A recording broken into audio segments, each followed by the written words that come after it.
We know a little more about Miranda in the story. Can you tell me more about some other characters that are on the cover of the book? All right. Now then, the first person she meets in the ambient world after floating from her balcony is Miss Birdie Archer. Now, Miss Archer is a legal secretary bird. Miss Archer is a native of Africa, and she does legal work for Judge Al. She's very opinionated and doesn't get around much, but she's a great typist. Miss Archer takes Miranda to meet Judge Al. The second person she meets is Mr. Tycho White. Now, Mr. Tycho White is a lawyer who works as a law clerk for Judge Al. And Tycho is Latin and part of the scientific name for a barn owl. And Mr. White, as you can tell, he's quite handsome and brave, but he's very sensitive about being born and reared in a barn. You know, you don't want to be announced as being a barn owl when you're having one of those luncheons. And yes, dressed up. Right. Now, Miranda's holding a tiger's eye on the cover. Right. Is that right? Yes, and this is a tiger's eye stone right here. Oh, that's so beautiful. Very beautiful tiger's eye. And you will notice this is Raja, and he's the reason that Miranda goes on her mission. And you'll notice how regal he is. And he's the lost tiger made of bronze, and he was stolen from an antique shop. Raja has been imprisoned in his robber's cave for some 80 years. Unknown to him, Miranda possesses this stone called a tiger's eye, and in the ambient world, the land beyond the mist, Raja, you can see, is a real tiger longing for his eye. And when Miranda presents him with the stone, well, it becomes a real tiger's eye. This is a magnificent cover.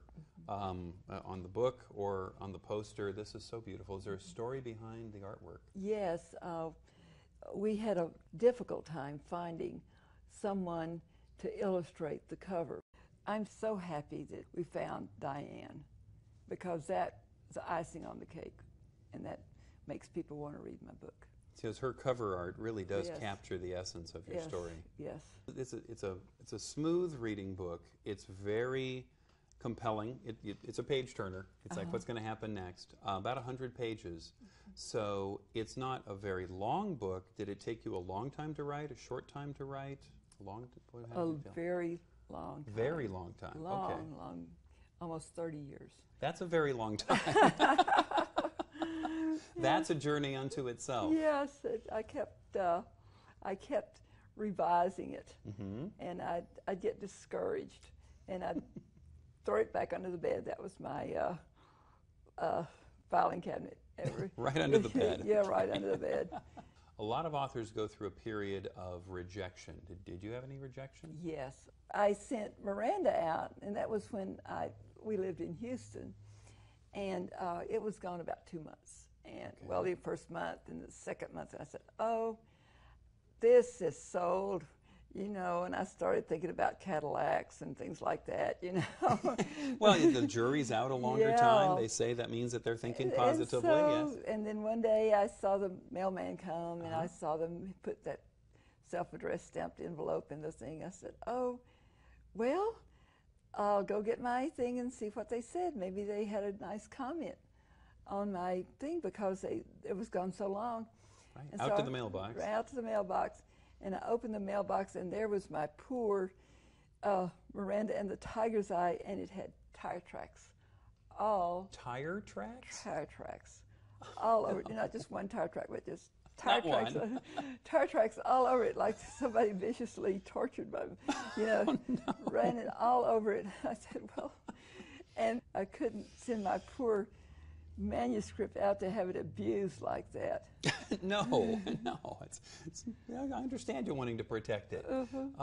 It's a really good book, and I know it's targeted at young people, but it has many things that I enjoyed.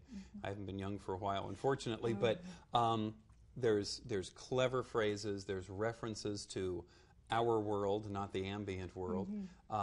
There's articulate things. There are references to words and places that make it very educational with lots of nuggets in there. Was it written only for youth? Was it written with that dual eye toward youth and grown-ups? How? No, I just wanted it to be fun for kids. Well, it is fun. And then I have grown-ups that will tell me they bought it for their children and their grandchildren, and then they've read it themselves, and they enjoyed it. And so I'm very happy that grown-ups enjoyed it, too. Oh, yeah. Well, put me on that list. Put me on that list for sure. Now, there's great fantasy books out there like Harry Potter and Wizard of Oz and Alice in Wonderland, and they're actually part of a series. Is Miranda part of a series? Will be part of a series? Oh, yes. Miranda. Good. There'll be other Mirandas. And I have one that's pretty far along, and it's right up here. Oh, okay. The best storage place in town. Sara, I want to thank you for being on Meet the Author today. Well, you're welcome. I've enjoyed this. So we have Miranda and the Tiger's Eye and more in the series to come. To find out where you can get a copy of the book about Miranda and her adventures, be sure to go to mirandaandthetigerseye.com. Thanks, Sara. Appreciate you coming by. Well, you're quite welcome.